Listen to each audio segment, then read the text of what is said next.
So this next story is something I'm probably going to share one time, and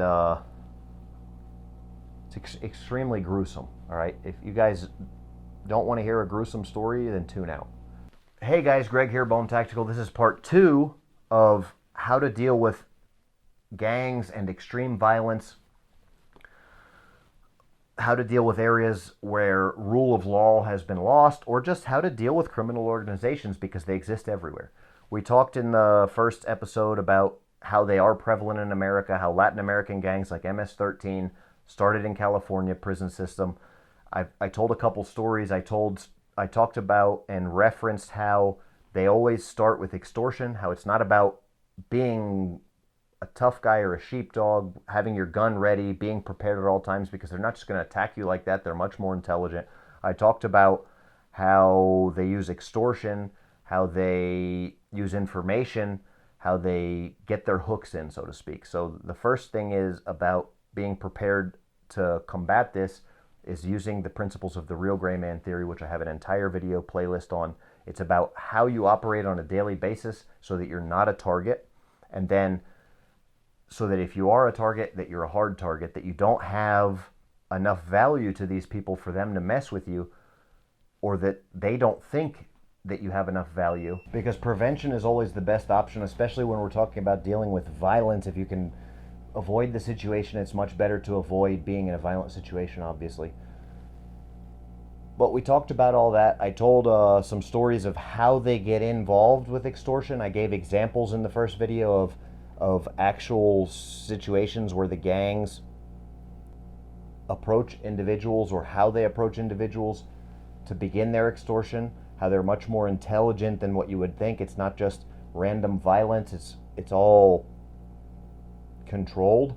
We talked about how to combat the gangs and everything like that. So check out part 1. I'm going to share more stories right now, and I have to give another quick disclaimer for legal reasons. I do have to say that when I use the term friend, I'm referring to anybody that could be an associate, a client, a coworker, an acquaintance, or somebody that maybe I just barely know. And I'm saying that to say that I am not saying anything that can be used against me in the court of law for national or international crimes.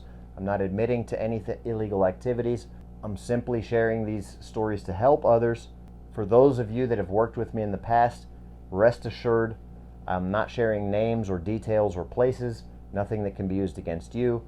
Your information will never be brought to the light, and I share all of this information without admitting any personal involvement whatsoever. And I will reinforce saying that I have committed no crimes and have no association whatsoever with any gang or criminal activity. Going forward, you guys that are looking for information to use against me can tune out. Those of you who want to learn and hear interesting stories and learn how to deal with violence, or just proceed to have some entertainment value, let's get right into the stories. We talked about how they normally use extortion techniques starting off, and this is against innocent people like you and me. They will offer you protection, offer you a business deal, anything they can do to get information, continue gathering information. Then they'll resort to kidnapping, violence, blackmail, anything like that once they have their hooks in. So don't let them get their hooks in. That's the big first point here. Now let's talk a little bit about kidnapping. There are a lot of kidnappings in Central, South, Latin America, and it's highly prevalent tactic. At one time and in certain areas, it was really just a business tactic. It no longer is. I have extensive experience working with kidnapping resolution, working with kidnapping situations, and it's a service that I can offer in South and Central America to help if you do encounter a situation with kidnapping. I can help you get that person back as a negotiator because of my experience, and I'm going to share one of those stories with you right now. I can't share a lot of the kidnapping stories that I've actually had super direct involvement with to where you would be able to know and pretty much all kidnappings, if I told the exact story as it happened and I was working with the person to help get that person back, then I would be sharing information that was personal information where I received a payment and provided a service that doesn't allow me to comment on. So the kidnapping that I'm going to share with you is a kidnapping that I was consulted on. I gave my price for as a consultant, right? And the people decided not to go with me on this particular kidnapping. They decided to either use a different person or take things into their own hands. Anyway, there was a person kidnapped from a rich family, right? And that's usually how it works. Same, the gray man theory still applies. Extremely important, hard target versus gray man. All right, you want to be a hard target and the real gray man theory. Okay, the gray man is not what you think it is. Check all that out. I've got another video here where I was in person with an individual who used to be a client and friend of mine. Unfortunately, even that person, I had to separate myself from their family because of danger and some bad dealings with them. But they are a very wealthy, very powerful family, and I have a video here on the channel that I translated into English. He was telling his story. I have it in English and Spanish. He was kidnapped and marched across the border, held in a cave. His dad actually went with a special unit of police. They're such a powerful family. He just called somebody in the government, and they sent out a special unit. They illegally crossed the border into another country to get his son back. Crazy story. That whole story's here on the channel. I'm going to share another kidnapping story here that occurred after that. And like I say, I was consulted. And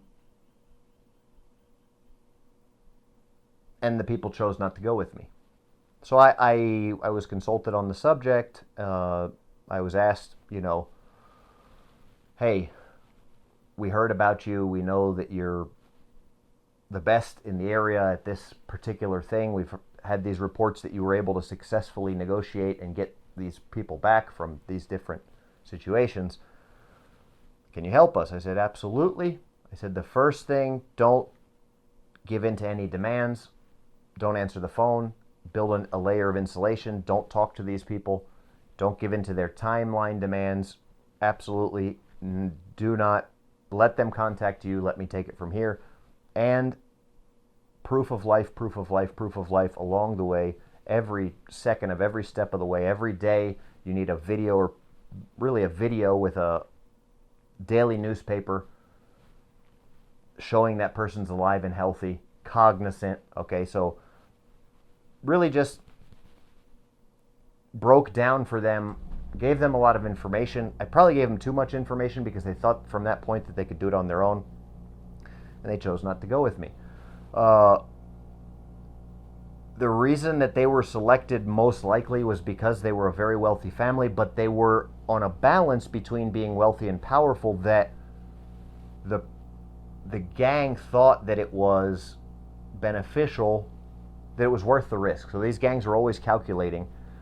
Think of them like a lion looking at a herd of gazelle and figuring out which one is the juiciest, tenderest meat that's the easiest to take down. So that's what these gangs are doing. They're looking at risk-reward ratio, and they're very good at that.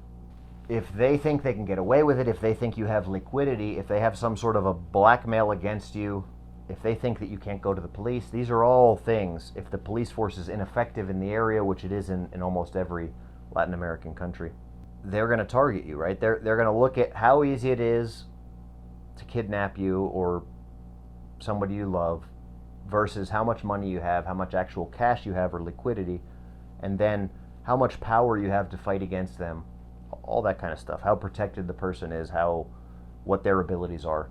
And there are, speaking of this, gangs, and especially in big cities, they have special units, special groups within the gangs that are the kidnapping people. right? They don't just decide to go kidnap one day. It's not everybody in the gang.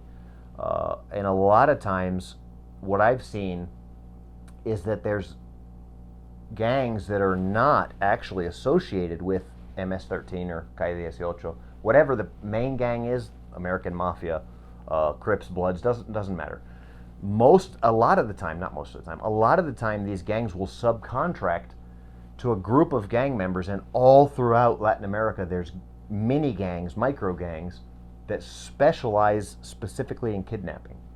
And they're contracted to do the kidnapping. And so those are the people that, if I am going to help you, get that person back, that's who I'm going to be dealing with. I'm not actually going to be dealing with the gang itself that ordered the kidnapping a lot of times.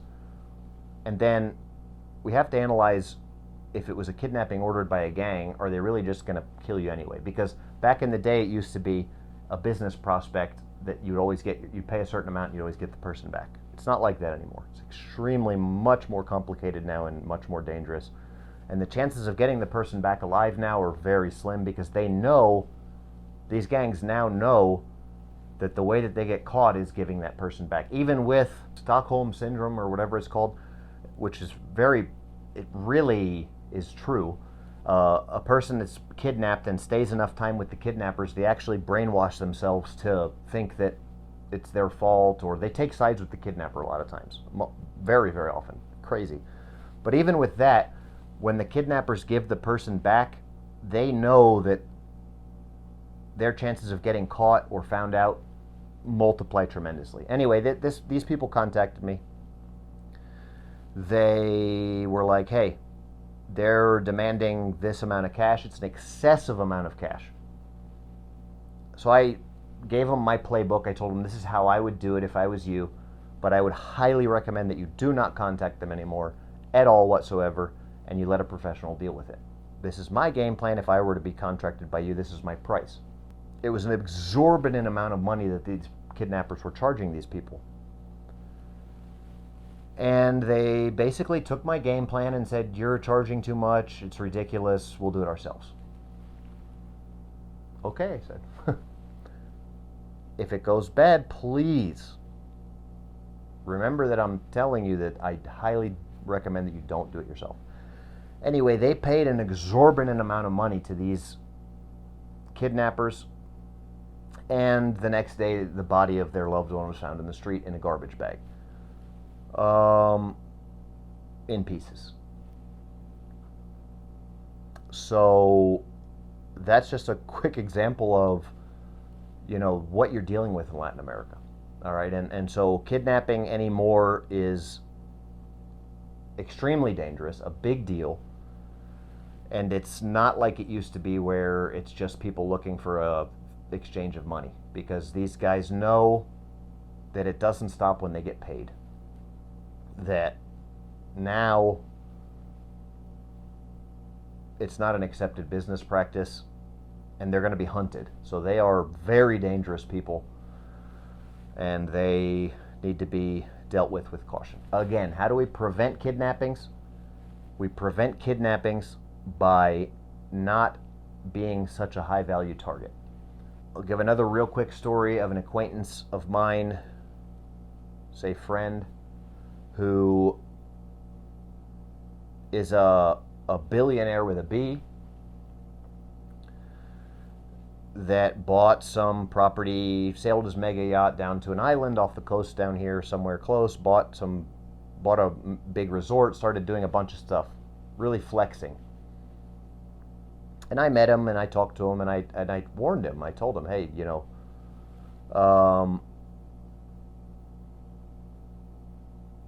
I would highly recommend that you consult with me on some of the stuff that you're doing, and I can offer my services. We're both from Florida. We're good old boys. I'm not messed up in the system. So he's like, oh, that's cool. He was always friendly, cool with me. He wanted to start some casinos at some of his businesses. I said, be very careful.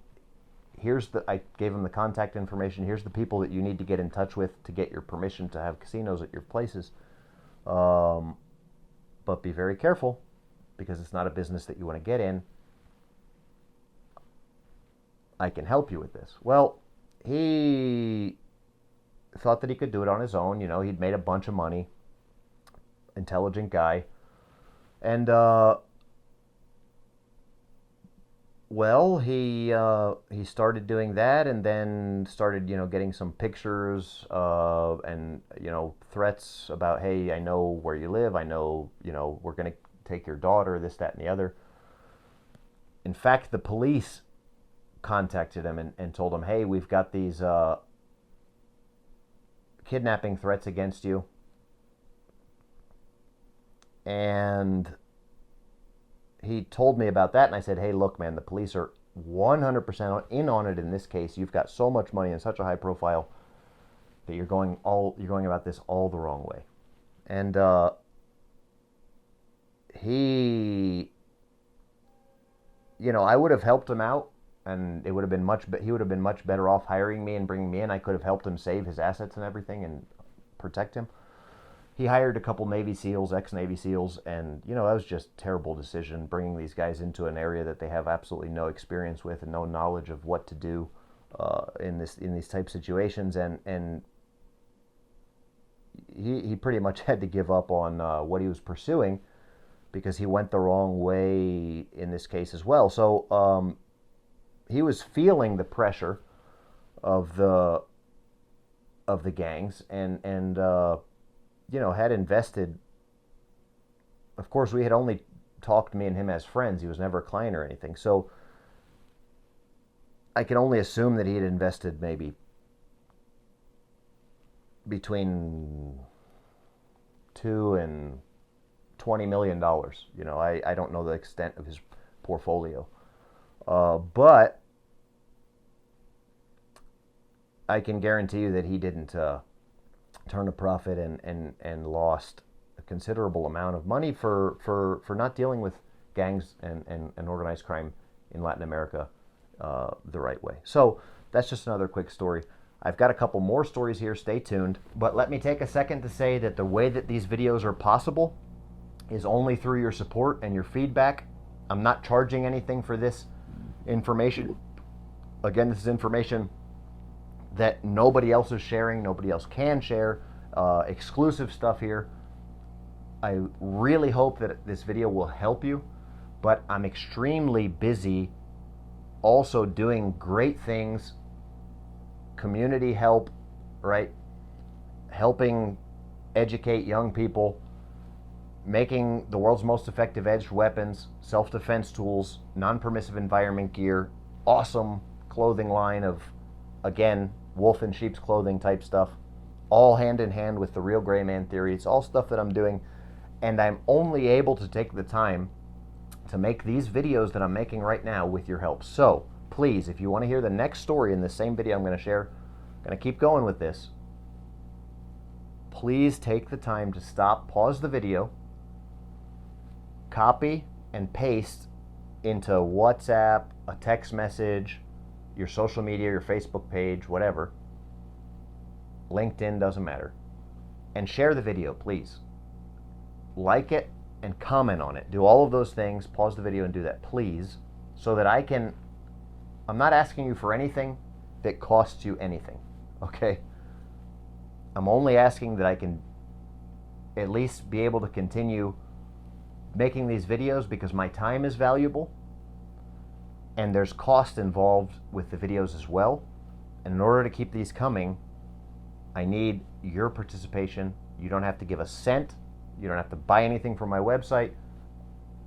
Just like and share the video, please, so that I get a value for my time, so that I know that what I'm doing is helping and making a difference with these videos, because if not, I'll do something else with my time that is making an impact on the world, trying to make the world a better place, right? Thank you for that. Finally, make sure that you've subscribed to my channel, and there's like a little bell thing, right, that you have to click to get notifications. A lot of you guys are saying I'm shadow banned. I don't know if I'm actually shadow banned or if you maybe just didn't click the bell. Comment about that if you know more about whatever this shadow ban thing is than me. I think it's just the algorithm. Just has to do with whether people are liking the video. If you're just watching it and not liking it and sharing it, then it doesn't do as well as it could. But let's get right into the next story. So this next story is something I'm probably going to share one time, and it's extremely gruesome. All right, if you guys don't want to hear a gruesome story, then tune out. The only reason that I'm sharing this is because I want to let you guys know what you're dealing with, the evil of these gangs. There's a lot of young men out there that idolize gangs, gang activity, hand in hand with the rap music and the reggaeton and where it's going all these days. It's just disgusting, guys. It's disgusting what these people do, what they live for, what they stand for. And I'm only going to share this story so that you young men can know for sure what you're dealing with. So that when you hear about a gang, when you see somebody rapping, or you see un reggaetonero hablando de, talking about how cool it is to be a marero, a gangster, it's not cool, guys. All right. And for you people that eventually, when the rule of law breaks down more in the United States, or as gangs continue to take a foothold in the United States, if you ever do have to deal with these people, you'll know what to do, because you'll know what they're capable of. So I'm going to close the video out at the end with the game plan if you do run into gang activity. This next story, though, please just stop watching here if you don't want to hear a sad, gruesome story. Okay. So in the first video, I talked about an area that I lived when I first came to Honduras. Didn't speak Spanish, didn't know the lay of the land. Only through God's grace did I survive, and I had to learn very, very quickly, because it was getting thrown to the wolves right away. So I moved to San Pedro Sula, Honduras, and didn't have a whole lot of options. Was working on trying to fix a legal case. Found out that I couldn't return to the United States because I had had a warrant at that time. Thank God I got all that fixed and straightened out. But here I am in San Pedro, right? And of course, starting from the gutter and working your way up, you gain contact with people, especially with a skill set like mine, that might not be the most wholesome people. I was able to get out of that situation, thank God, but I was I was surrounded by very dangerous people for over a year. They're living and working in San Pedro. And I'm going to share a story of a neighborhood that was very close to mine. Where I lived wouldn't have been considered a super rich area to Americans, but it was considered a wealthy area even from the beginning of where I started living. From the very beginning, it was a gated community, surrounded by extreme poverty, but it was a gated community, which means something completely different in Honduras. It just means that there's a guard, and then all of the houses inside are really there's anything from poor to rich to mansions to tiny houses there's just no real shacks inside of the gated community. So it's a little bit nicer, but I mean, there's still murders inside regularly. Last video, I shared a murder of one of my neighbors inside that gated community, right? It's not a tin shack with a dirt floor, which is the surrounding neighborhoods. I also shared a little bit about how these neighborhoods around the poorest of the neighborhoods, they're made from tin shacks. They have dirt floors. One really striking time that I was in one of those neighborhoods struck me, just really hit me. A very low point in my life. Like I say, working with people that I didn't want to be associated with, and in that neighborhood, and there was a American flag was the person's door, and it's just because they had somehow found a flag in the garbage or something. Because they're garbage huts, mostly corrugated tin, dirt floors, and sticks and branches. 4 pieces of tree branches as the four corners, stuff like that. But these people still have, the gangs still have dispersed throughout there their foot soldiers, and their foot soldiers are just poor kids from these barrios. It's only as you work your way up to the gangs, the people that have more and more control, the heads of the gangs, live right close by in a nice house with nice stuff, and then they just exploit the young men. And these kids, they have an AK in their house. It's not really their AK. It's in dirt floor. It's just buried right there under the floor in a garbage bag. For the situation that arises when their boss, when their immediate boss gives them that information that, hey, we need to go and do a murder or whatever, assassination, grab your gun. So, they have nothing, and then that gun is just loaned to them, and then, they have the hierarchy. They call them, jefe, soldado, sargento. They have different levels of these gangs.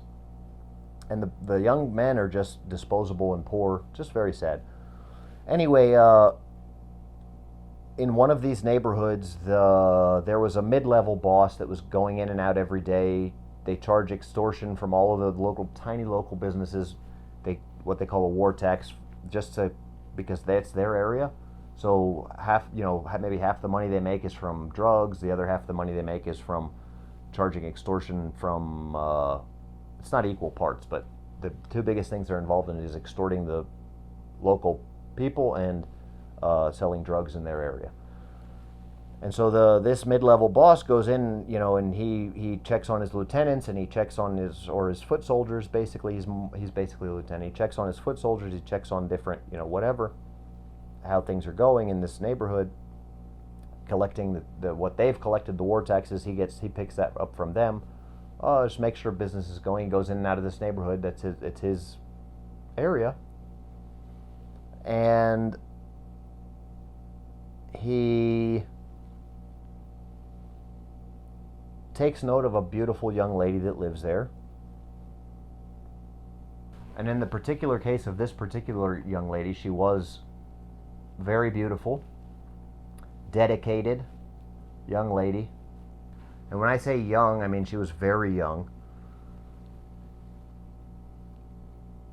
Just trying to survive a very hard life. From what I gathered with information that was shared with me, she was went to school every day, studied hard, just a good all-around good kid. Well, the gang, mid-level boss took a liking to this young woman and tried to, in many different attempts, tried to get her to go out with him. And she knew the first rule of dealing with gangs: don't let them get their hooks in. And I just want to say that this young girl showed extreme character. And we need more people like this in the world. But, long story short, she continued to reject this disgusting human being of a man, and that really can't even call himself a man, in my opinion. But he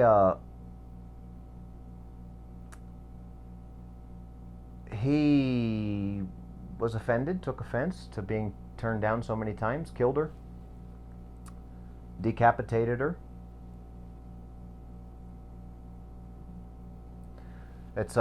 Dismemberment is common with these gangs. Machetes is their tool of the trade. And sent a message to the neighborhood, actually tied the girl's head with her hair in a tree hanging in the neighborhood there. Violated her and left the body under the tree. So that's the class of people that we're talking about. They're pure evil. In my opinion, a person like that doesn't deserve to breathe the air that I breathe. And so when you hear my opinion about how to deal with gangs, you'll understand why I'm very opinionated about this matter. I've dealt from the time I was 18 years old in American jails.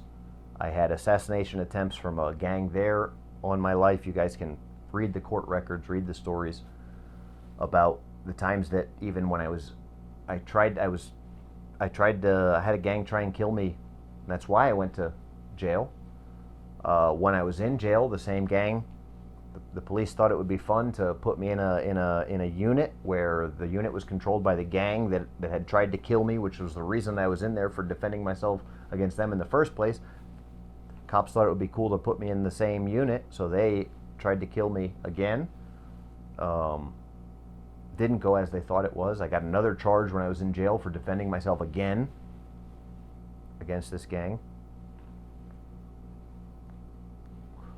But when I tell you that the way to deal with the gang is to match their intensity plus times 10, let's say match their intensity times 10, the only thing that they know is violence, and that's the only thing that they'll respond to. They're to be taken out like a plague. Don't let them get their hooks in, but if they do, get out of the situation completely or eliminate the threat. That's it. That's all there is to it. You may say, Greg, this is a gang. They're dangerous. They're scary. They're criminals. Yes, but they're not trained. They're not. They spend most of their time under the influence of drugs and things of that nature. They're not ready for a person that's just an honest, upstanding protector like you and me, a man that's a hardworking man who is just trying to get by in life. They're not ready for one of us to show them what they think that they have exclusive rights to, and that's extreme violence. They're not ready for that. So if you do run into a problem like that, that's the only option. Now, of course, I'm recommending that you people in the United States do this in a legal manner. So if you're a police officer watching this or something like that, take caution and take care, and know that these people are not going to understand that you're just talking to them kindly, because at that point, the point that we're talking about here, the type of person who kills and rapes basically what I'm going to say is a little girl, that type of person, there's no discussion, there's no room for talking, there's no sentence that can justify giving a person like that. As a Christian man, can a person like that change and become, and can God use them for good? Of course, anybody can change, and anybody can be used for good. God can use any situation for good. But us dealing with them as people of authority and protectors, we just have to know that their evil knows no bounds, right? So I'm not recommending that you go around looking for a fight. I am saying that if you find yourself in a fight, you have to know how to flip that switch. If there's an option to get out of there, to run, to give it all up, to go start a new life somewhere else, of course, that's an option. But dealing with these people, once they have their hooks in, or letting them get their hooks in, there's no dealing with them. Don't think that you can just go through life paying the war tax and be okay, because they'll never be satisfied with what you're giving them. So once they get their hooks in, you've got to get out of that situation. If you want to disappear, like I say, I've got the YouTube video on how to escape a warrant. It's the same. It's not how to escape a warrant. It's how to escape anything. How to escape a gang, how to escape a stalker, how to escape a warrant. And that video is the most concise video anywhere. It's going through, very popular video here on the channel, step by step, everything that you need to know and everything you need to do to change, to disappear, to not be findable, to change your scenery, okay? Which I've had to do in my life, as you guys know. And And I just really hope that you guys take the good from this and that we can learn and grow, learn how serious this gang problem is, and that the people who have the authority to go in and eliminate these gangs will go in and eliminate them. If you got to put them all in prison, do it. But we need to confront these gang members, and we need to eliminate them, nip it in the bud, nip the problem in the bud. If you are in a situation where the rule of law has crumbled, I hope these tips help you learn what you need to do to deal with these situations. Well, it looks like I have finished my cigar and thereby finished with today's stories. Thanks for watching. Remember, this is part 2. Definitely check out the first part. And this is an entire series of cigar stories. It's a playlist here on the channel, so if you like them, check them out. And please let me know what you want to see more of, what cigar stories you want to see in the future, what you want to have me or hear me talk about. Thanks for watching. Bone out.